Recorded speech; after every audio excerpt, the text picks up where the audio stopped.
Hello everyone! Did you love dressing up as a kid? I know I did. That's probably why people love fancy dress parties and Halloween, because it's just a chance to get dressed up and be someone else. Yet the process is more complex than it appears. Excuse me, I only had one glove. I don't know where it happened to the other one. First there's assembling the costume, rifling through closets, hardware stores, or thrift stores, finding just the right thing that would be perfect for this character. Then there's the dressing up, the slow and wonderful process of transforming into someone you're not, and all the hiccups along the way. And finally, there's stepping out in costume, inhabiting this new person. How would they move? What would they say? How would they react? See, now that it's broken down, it's really a lot about identity. And though I'm just an amateur borrowing from a 5-year-old's dress-up box, today we're going to learn from the queen of dress-up herself, Cindy Sherman.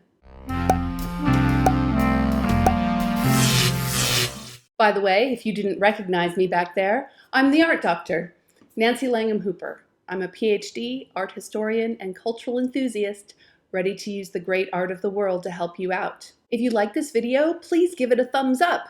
That will really help me grow my channel because of something about an algorithm. Anyway, let's talk about Cindy Sherman. Sherman is an American artist, born in 1954 in New Jersey, though she grew up on Long Island. Like many boomer kids, she grew up watching TV, movies, and generally absorbing American post-war pop culture. When she was only a little girl, she found a book of her family snapshots. She circled herself in each photo and wrote underneath each one, in very neat primary school writing, "That's me."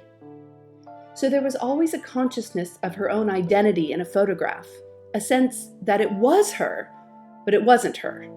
After all, if she didn't question her identity in those photos, there would have been no need to clarify, "That's me," under each one, right? After high school, Sherman enrolled at Buffalo State College to study visual arts. She studied painting, but became frustrated with the medium. It was around this time when Sherman found that old album and thought she'd update it. Turns out, photography was a much easier way to realize her vision. And that helped define her creative direction for the rest of her career.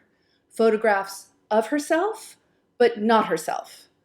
As in, it's not herself she's portraying in the photographs, so they aren't really true self-portraits. If you're familiar with the idea of uncanniness, yes, that is totally what we're talking about here. And if you're not familiar, check out my video on Salvador Dali. It was during her years in college that she discovered her love for makeup and dressing up. She says, "I would play in my room just out of curiosity to see what makeup could do. Sometimes I'd become a character." In fact, early on, she did a series of photos called Bus Riders of different and diverse characters one might see on the bus. It was a brilliant series, but in it she did pose in blackface, which, as we know, has a racist history and is incredibly problematic. Somebody must have pointed this out because she never did it again. After university, Sherman moved to New York, where she did a series of photos of herself in character that made her famous. In untitled film stills, she portrays herself as various characters in imaginary B-movie or art house films. This was a perfect medium for Sherman, who loved telling stories through her images, but also really wanted to work alone. By the way, she never titles her work, wanting the viewers to have no preconceived ideas of the characters or what she's trying to do. So you'll find that everything is just untitled and a number, and the number comes from her gallery. So these untitled film stills have been called copies without originals, and I think that's an apt description. She poses as if this is a publicity or a still image of the film, but there's no film. It's just the image. How do we read it as a film? Sherman uses all the vocabulary of post-war cinema to show us characters we find familiar. The femme fatale, the vixen, the working girl, the battered woman. She explains, quote, "I wanted to make something that looks mass-produced, and I didn't want it to have anything to do with art theory. And I wanted it to look like anybody would understand it, because it looks like it's from a movie. And maybe I saw that movie." So let's look at Untitled number 7 of 1978. Sherman, with a mussed-up early 60s bob and dark cat-eye sunglasses, clutches a martini in one hand and her stocking garter in the other. She leans out a bedroom door, pushing aside the curtain in an awkward pose. She looks up at the camera with confusion, as if she didn't expect to see someone there. What kind of night has she had? Who is she looking at? In untitled film still number 30 from 1979, the emotion is more palpable. Sherman's face is lit starkly from the side, creating a dark shadow on one side of her face. Her makeup has run, or are those black eyes? And her expression is upset? Shocked? Terrified? What has happened to this woman? What is going to happen? Did Hitchcock direct this? But it's not all emotional. In untitled film still number 17 from 1978, Sherman has a deliberately blank look. With a scarf tied around her head and makeup that evokes the 50s and 60s, she looks directly at the camera. Sherman explained this look in terms of European art house cinema. Quote, "I found that it was European movies that the women look more blank. In a way, the character, the face, is not really reacting. It's like in between a reaction. Either they've just screamed or they're about to scream. You don't know as a viewer what has just happened, what's about to happen."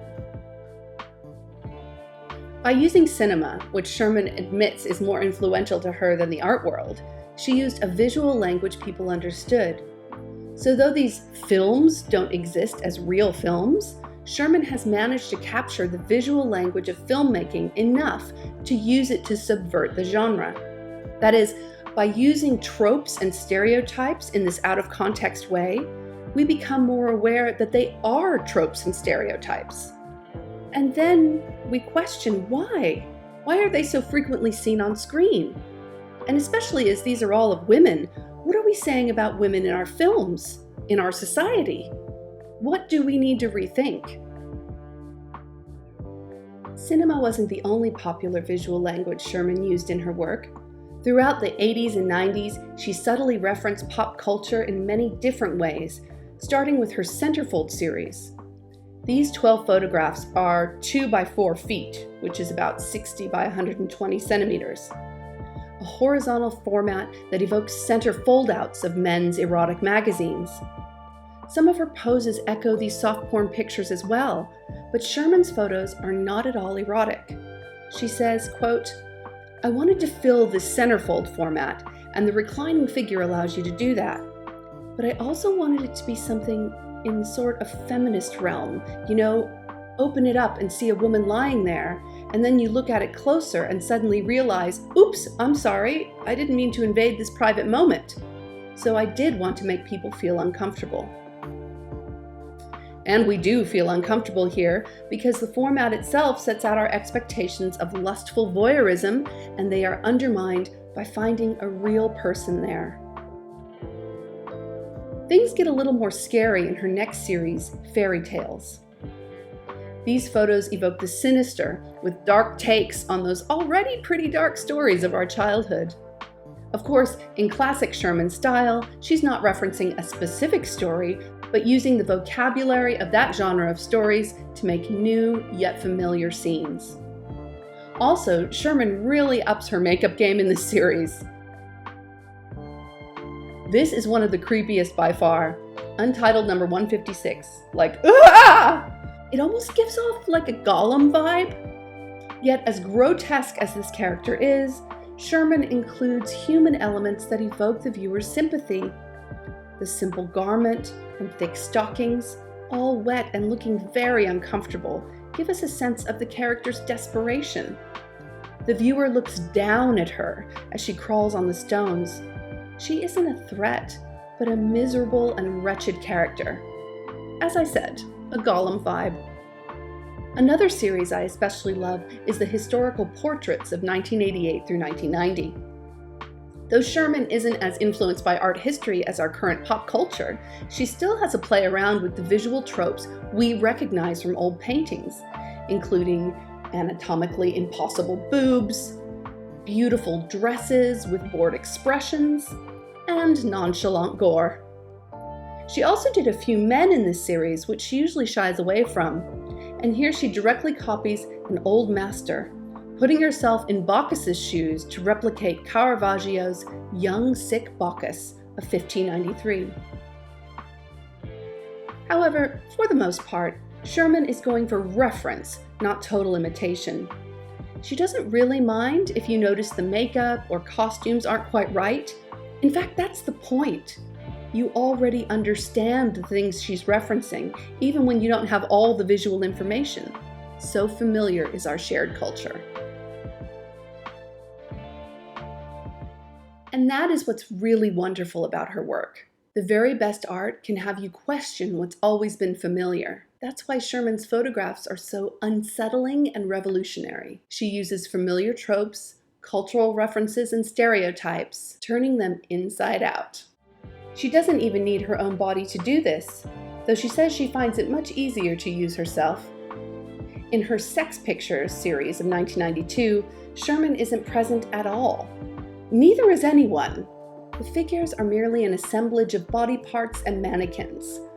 Still life, basically. Oh, by the way, I'm blurring some key areas here. These aren't real. The algorithm might remove the video for nudity, which just makes Sherman's point. According to the algorithms that govern our society, all that is needed for sex is a series of shapes and forms. The composition of these items does suggest sexual activity to us, but it's far from sexy. So, though she's not in this picture, Sherman is doing the same thing she always does, using visual tropes to help us question our assumptions. Pornography and our sexual culture generally can just boil down a person to an assemblage of body parts. Are we okay with that? After the step away from using herself as a model, Sherman began photographing herself again in the early 2000s. But this time, her characters were older, more made up, and more outlandish. Though still using popular culture as her touchstone, Sherman's work shifts into more subtle areas, focusing on our beliefs about aging, class, and the capitalism that goes along with them. Yet Sherman bristles at the notion that she's making fun of her characters. Even at their most outlandish, she is deeply invested in them as people. And this is really what she's always done through her dressing up, found the humanity of the character underneath the costume, be it a society woman, a B-movie actress, or even a clown. This empathetic eye and search for identity is at the heart of some of her recent work, which I find fascinating. In 2017, Sherman made public her Instagram page filled with quote-unquote selfies. But of course, these were not real selfies because Sherman was still playing characters. Yet it seems she's put down her prosthetic noses and makeup to use the plethora of digital tools available to any social media user. Using things like Facetune or Instagram's digital manipulation tools, Sherman can alter her face in a more dramatic fashion. In this one, I think she looks just like a Dr. Seuss character. Most of us are aware that people manipulate their faces, sometimes to the extreme, to appear more attractive on social media. We know that what we see isn't really what these people look like. Yet Sherman, in her empathy, uses these extreme distortions to bring out the humanity underneath.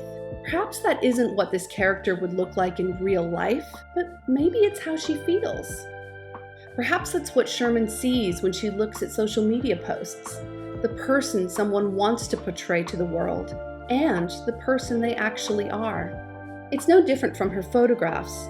The presentation, however outlandish, somehow gets us right to the heart of the character. It's also a celebration of flaws.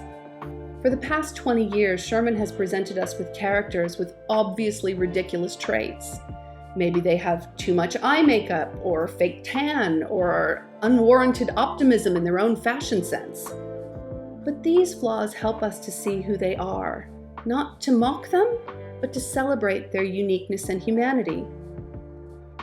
If an image is perfect, it's so hard to see the real person underneath. If what we really want from social media is that much overused term, authenticity, then you can't go past Cindy Sherman's work.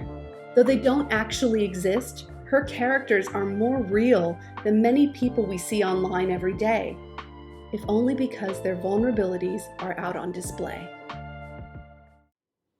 Well, I hope you enjoyed getting to know Cindy Sherman. I've got lots of links in the description box below, so go learn more about her. Okay, everyone, take care of yourselves. Let's all try to be like Cindy Sherman. Look for the humanity in every face you see. I'll see you next time.